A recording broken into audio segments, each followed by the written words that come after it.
I'm sitting here with Mr. Lekota. He took part in the struggle during apartheid and spent some time with Nelson Mandela on Robben Island. After Nelson Mandela and ANC took power, he became the defense minister of this country and was so for 10 years. But he decided to leave the party, ANC, in 2008 and to start the Cope Party. Congress of the People. And why did you decide to leave ANC? Well, because the ANC was led by Zuma, who said that the ANC is above our national constitution. That, in spite of the fact that the constitution at section 2 prescribes that the constitution is the supreme law of our country. So we felt we could not follow a leader in a party whose outlook was that the ANC was above the national constitution. So you left the party because you felt that the ANC didn't follow its own laws that it put on its own citizens in this country? Yes, indeed, that it had veered away now from what was negotiated and agreed at CODESA. And one question that is very hot topic today is the question of land. And we had Cyril Ramaphosa saying when he became the president that we will seize land without compensation. Yes, that too is one of the most contentious issues. First of all, at the Convention for a Democratic South Africa, CODESA, it was resolved that from that point onwards,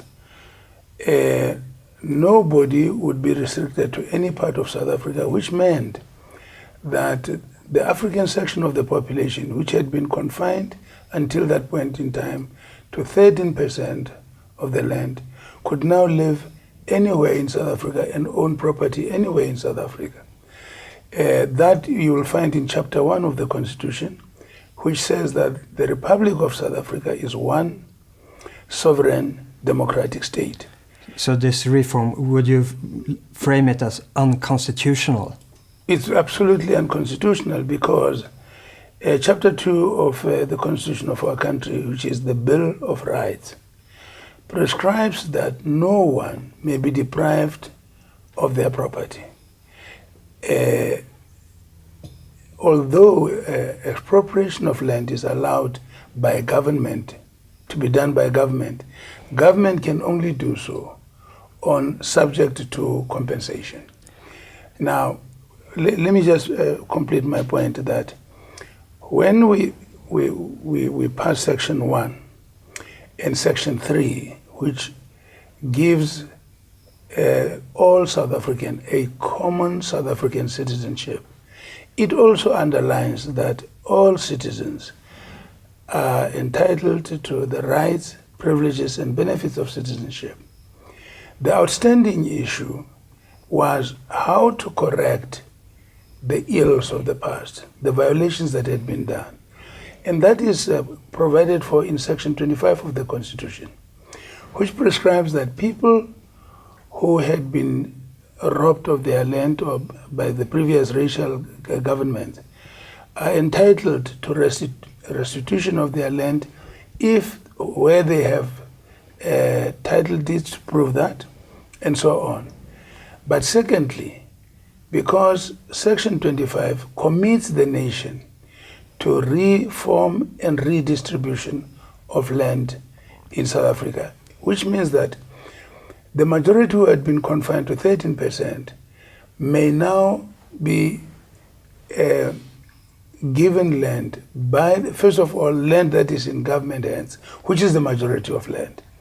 Government is authorized by Section 25 to give this land and make it available to all the people, especially the black sections of the population. So why do you think the government is focusing so much on the white farmlands instead of redistributing the land that they already own? This is only because of corruption, frankly.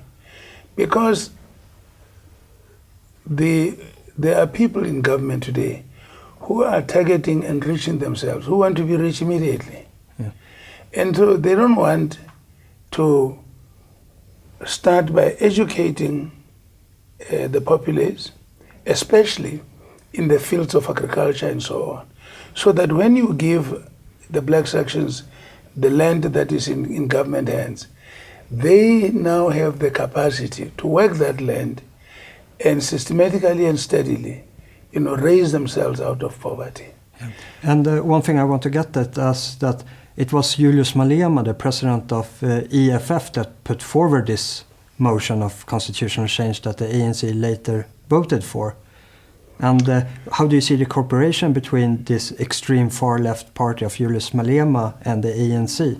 Yeah, frankly, I don't think we should put the burden of this on Mr. Malema. The position is that the African National Congress adopted a policy as early as 1955 that South Africa belongs to all who live in it. And that's enshrined in the Constitution. It is for that reason that we passed Section 1 in the Constitution and Section 3. It is for that reason that we provided that the government, in the same way that the previous government had just taken properties or removed people from lands which they traditionally occupied. That's why we gave the new government the power now to make these lands available to everyone that needs the land. Now, and that is like, for me, being from Sweden, the Swedish Social Democrat supported that idea quite fiercely during apartheid time. Yes, I think my sense of it, I was still in the ANC at that time, my sense of it was that the support for the constitution that we adopted was widely accepted. Certainly, the Nordic countries, which are social democratic, were very fully supportive of what we were trying to do and achieve in South Africa. And I think my sense is that the majority of the parties continue to feel that we are on that path. What they don't realize is that the ANC has since abandoned the constitutional path, which is why now Mr. Ramaphosa has clapped up with the EFF to say that they want to take land from some of the citizens, in particular white citizens. But the whites are not the only ones who own land in this country. They want to take that land, the commercial farms and other things, and they say they are going to give it to what they call our people. But you can't talk about that when South Africa has given citizenship to everybody. What needs to be done is to ensure that there is training in big numbers of the black sections of the population, make land available to them, and support them with government programs so that they can become, prosperous landowners and so on. And by the way, whilst at it, let me just add this. In terms of, people say, look, what about housing? But Section 26 of our Constitution gives every citizen the right to adequate housing. And it places the burden on the state. It says the state must take steps to progressively advance and to realize the attainment of this right. So there's nothing that the Constitution has not provided for. So would it be right to frame it like this, that the Swedish Social Democratic supported an idea that was put forward by Nelson Mandela, yes, but the ANC party after the Mandela time has actually changed direction from that idea that they put forward to once again go back to unjust laws of this country? Indeed, yes. Indeed, yes. Especially with this issue of this Section 20. Ramaphosa is in fact himself. He was one of us doing the Constitution at CODESA. But he's now reneged on that Constitution. He's taken a route that was taken by those who rejected equality of status for black and white South Africans. Yeah. And people were worried that see some similarities with the reforms that Robert Mugabe put in place in Zimbabwe 2 decades ago. What do you want to tell them? The consequences are really going to be like that, because if as they are planning to do, as we understand from their pronouncements, if they are going to remove or take land without compensation and all of that from the white sections of the population, then you are exactly on the road that Zimbabwe went, because there's very, very few black South Africans who have been trained capable to run commercial farms. We have already seen quite a number of South African commercial farms which have gone dead as a result of being passed on to individuals who don't know what to do with this. So we will suffer food shortages here. There'll be no security of production, and, well, heaven forbid what will happen to us. And with that in mind, what would you want to say to the international community or the Swedish Social Democrat that are still supporting ANC still today? I would say that social democratic parties, international community, must, when they make a determination whether they want to support any instance in South Africa, they must satisfy themselves whether who they support stand on the Constitution or support the Constitution that was adopted at CODESA, which united the people of our country, or not. This is a critical test for anybody who wants to support progress in this country. If they want to see South Africa go the route of Zimbabwe, they can go on supporting the African National Congress. As we speak now, there's also even the introduction of the suggestion that there should be nationalization of the Reserve Bank. And what this is going to do is that government is going to be controlling the Reserve Bank, and at the same time moving away from the Constitution. And what we can foresee is that South Africa's currency is very, very likely to lose its value, and the investments that are in this country are going to lose their value, and there's going to be general chaos. I met with Professor Koosmalan, he's a professor of law at the University of Pretoria yesterday, and he said that the South African constitution of this country actually is being ruled in today by ideology rather than by the rule of law. Well, I'm sad to admit that I can only agree with him, because if the ANC is not following the Constitution, what are they following? This declaration that the ANC is above the Constitution of the country can only mean that the ANC is now managing this country like economies and countries were controlled in the former communist countries of the East, where the Communist Party was the law. What it said went, no constitution. And we are now being run outside of the constitution, and we have a constitution, but no, the ruling party does not follow that constitution. Yeah. And you yourself, of course, have a major experience of being in opposition due to your time in apartheid. Do you see any similarity as an opposition today, if you understand my question? There's a huge similarity. People often wonder, why is it that the black communities, in the black communities, when they have protests and so on, they burn buildings and do things like that. This is a carry-on from the old apartheid days. In the apartheid days, the black communities did not have political power in their hands. They couldn't influence what government is doing. And now we're back in that situation in which the African National Congress have political power in their hands. And they sustain leaders who are corrupt like Zuma, and so many others stealing public funds and messing up. They take somebody like Cyril Ramaphosa, they put him there, he takes an oath on the Thursday afternoon. The following day, on the Friday evening, he delivers a State of the Nation address in which he makes pronouncements, policy pronouncements that are in direct conflict with the Constitution to which he swore allegiance the previous day. And they're doing all that. Right now, he has been consistently saying to the people, we have already determined even the number of farms that we are going to take, and so on.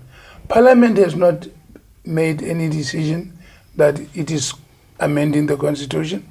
The issue has been debated, but he's doing that. And he's saying that like the head of the executive. So the country is completely helpless because the constitution is there, no regard for the constitution, and doing these things that they are doing. And would you say that if you are a white farmer, do you have a right to fight this unjust law and stand and hold your ground on the farm? Whether you are black or white, they say they are going to take your property if they decide so. Whether you are black or white, you are a colored person of colored section of the population or the Indian section of the population, they've already been getting people to go run onto some of the properties to take properties of citizens, and they're not protecting the people. And so what should a farmer do, regardless of color? What should a farmer do when be put in that position? At the moment we are campaigning, we are organizing black, white farmers, everybody that wants to have their property. Many of us have never owned property in our lives in this country. Now we have a government that is a majority government that is threatening to take our property from us. No, none of us is protected under this, because under the constitution, property does not only include land, it goes beyond that. It's houses, it's businesses, and so on. We are in real danger of a party people voted into power, believing in its leadership and its policies, but now we find ourselves in this a disastrous situation. And you're coming up for an election next year, and the ANC have had their own majority since they seized power in '94. How will you be able to challenge them on a parliamentarian basis?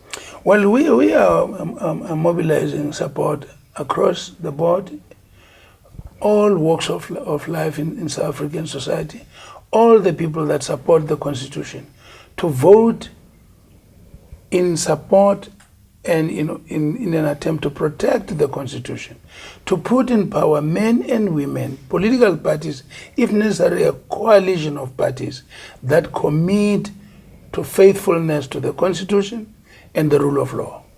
Yeah, and for this upcoming election, what is it that the Cope party needs to be successful? What are you lacking that you need to get the momentum of?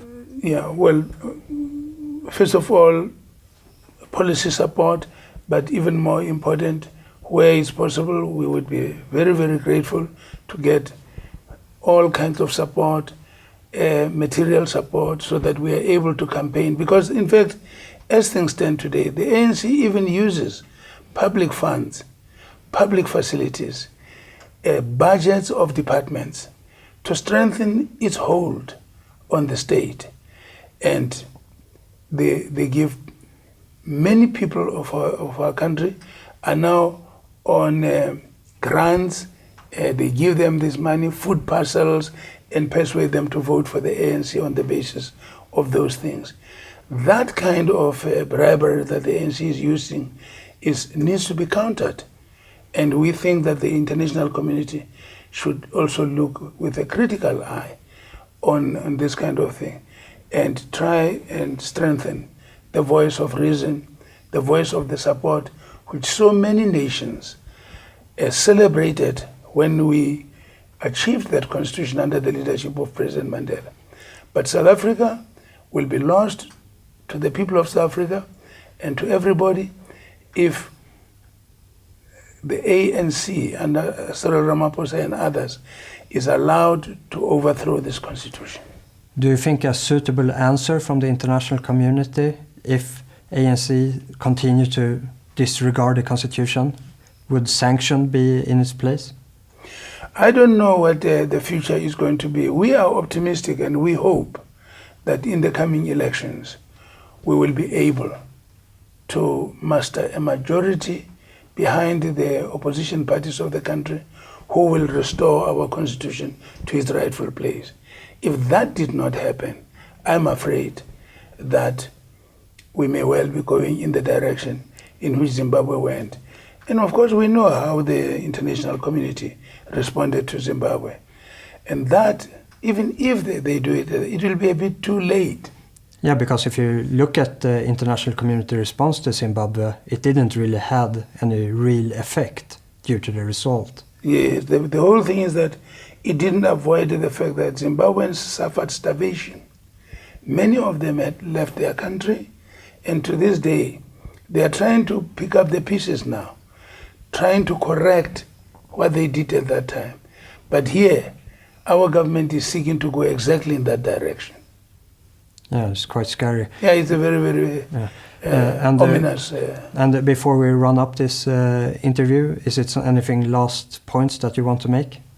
The fundamental point I think I've made, it's important that the international community looks at South Africa with a critical eye, and they must see that political parties like the Congress of the People deserve some support to be able to arrest this deterioration that has set in our country.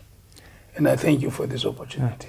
Yeah, thank you for taking your time, and I hope that we can meet one more time before it's time for the election in the future. Thank you very much. We will be happy to do that. Yeah. Thank you very much, Mr. Nilsson.